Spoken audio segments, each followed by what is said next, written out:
The Yarra Valley is a cool climate wine region located east of Melbourne, known for its Chardonnay, Pinot Noir, and sparkling wines. It is one of Melbourne's top tourist destinations, and with about 80 cellar doors to choose from, it can be quite daunting. Today is not about fabulous architecture and Instagram worthy spots, so we're skipping the usual suspects like Chandon, Yering Station, and Turrawarra.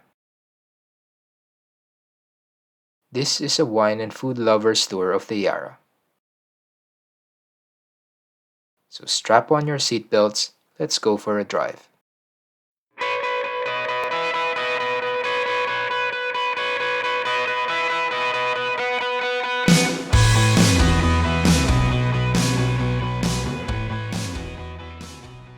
Our first stop is Soumah Wines.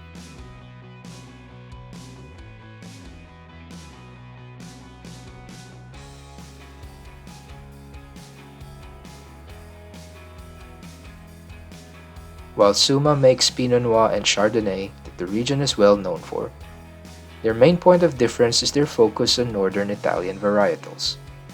They have planted grapes such as Savaro, Nebbiolo, Barbera, Pinot Grigio, and many others. The founders found inspiration in the elegance and honesty of northern Italian wine and food. It seems it's an obsession we have in common ever since we had our first taste of Barolo.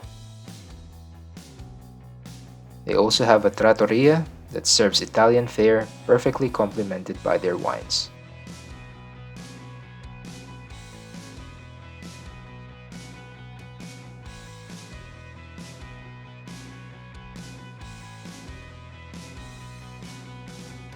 For now, we're just doing a wine tasting. Getting there early has advantages. Apart from avoiding crowds of tourists, we got to have a nice chat with our wine servers. This is 19. So this is the single vineyard that's on your list. So quite rich and creamy, full of bodied apricot ginger spice. They also let us try a few more wines than what was in our tasting list. We got some of their interesting wines.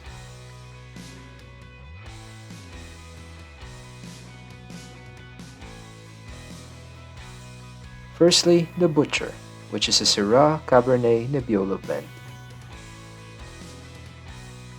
Their Pinot Syrah blend, a Brachetto, which kind of reminds us of white Zinfandel, and their Chardonnay.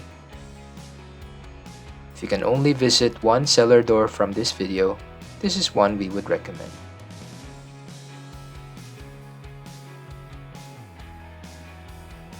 Now that we have our wines, it's time for some lunch.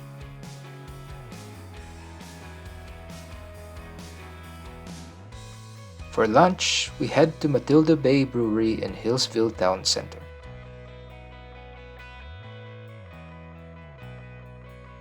This building used to be the Giant Steps Winery before they took over. This facility brews new and exclusive lines of craft beer, but also has a fantastic restaurant that serves modern avant-garde food. We serve the classic burgers and pizzas, but we love the items from their smoker and fire-grilled menu. We ordered the Nashville cauliflower for entree, and the smoked baby back ribs and grilled fish for mains. And of course, some of their craft beer.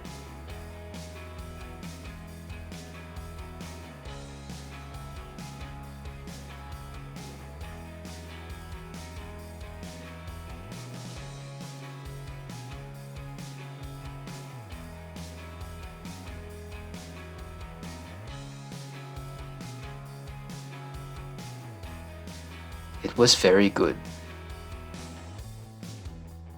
That was a good lunch. Time for a quick walk through the main strip and visit another one of our favorite spots. This fromagerie is where we discovered our favorite cheese in the world, Celli Fogli di Castagna, an Italian cheese made from cow and goat's milk wrapped in whiskey-soaked chestnut leaves, matured for 18 months, producing a rich, sweet, and nutty cheese. If you can find it, make sure you get some. Still within the town center is the next cellar door, Giant Steps. This brand has developed a strong reputation with restaurants and has been named as one of the world's 100 top wineries by Wine and Spirits magazine US for the last 6 years.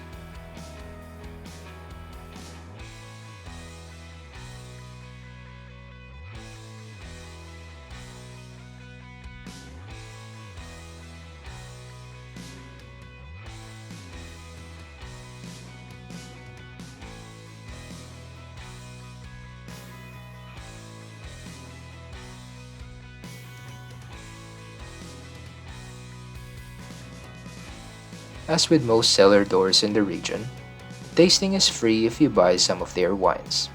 Thus, it's a no-brainer.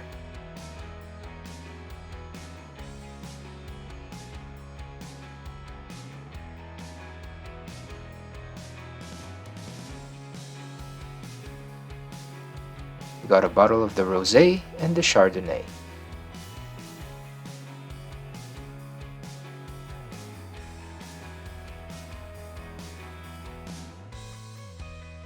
For our last stop, we stopped by De Bortoli.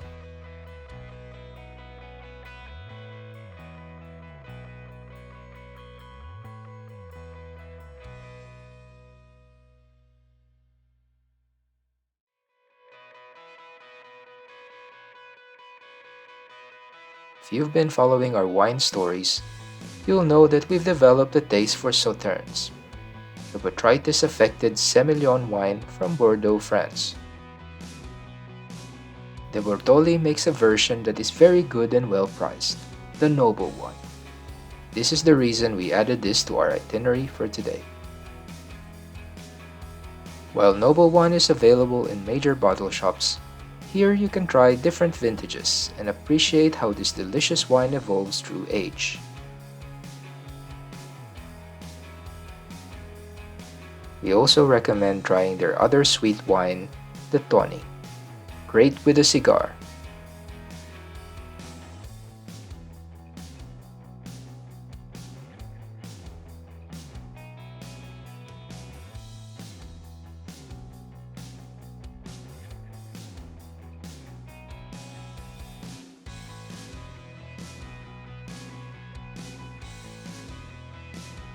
We hope you enjoyed our wine and food lovers tour of the Yarra.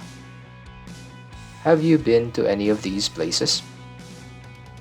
Which is your favorite? Comment in the section below. Join us again next week for another wine-fueled adventure.